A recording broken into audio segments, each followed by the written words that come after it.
इस वक्त American bar association का कार्यक्रम इस वक्त चल रहा है और राज्यसभा सांसद कार्तिक शर्मा इसमें संबोधन दे रहे हैं. For example, in the last session, the first part of the budget session, we could hardly get any time to speak. I'll give you a personal example. You know, I've been still waiting for my maiden speech because the House hasn't functioned, and this is my third session that I'm attending so far after becoming a member of Parliament.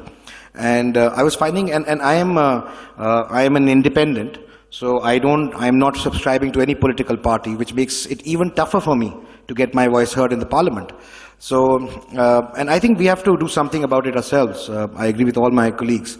So I did take on the initiative. I wrote to the Honorable Chairman of the Rajya Sabha, and I said that, sir, I'm sure that the founders of our constitution and the forefathers did not intend that independents and smaller parties do not get representation, because political parties get time allotted, and then they further allot time to the members. So, that we should not be treated as political transgenders just because we are independents or come from smaller parties. And he was kind enough to actually, and I was surprised that this hasn't happened for the last 75 years, but he was kind enough to actually call the independents, and form a group of all the independents and treat them as a separate group, and allocated us time.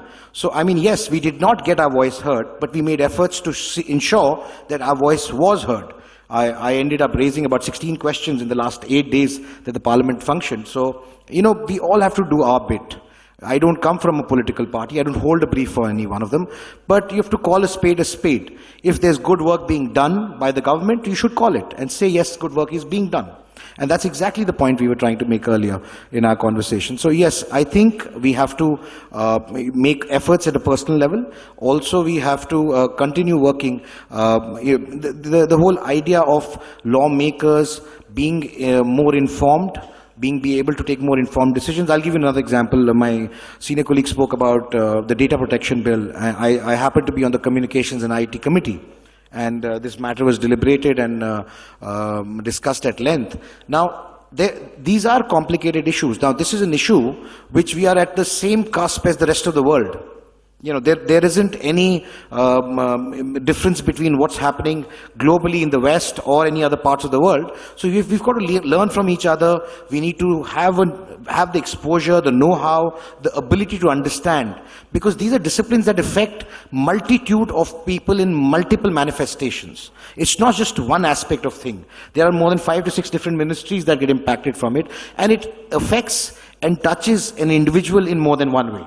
So we need to understand in much detail to even be able to advise the government to change the law. So I completely agree with them. We have to have an informed decision. We must be more exposed to it so we can actually contribute to the process of lawmaking. Thanks for sharing that free and frank view of what you experienced as an independent parliamentarian and how things can be improved. I'll go to Dr. Kanimoi. Ma'am, your inputs on deliberations, work that happens in committees, and also, that sometimes laws do get challenged. Then in that process, a lot of time gets wasted because you spend time deliberating and then passing, then it gets challenged, goes to the courts. Badly drafted laws can end up in courts. Could you reflect on all of this?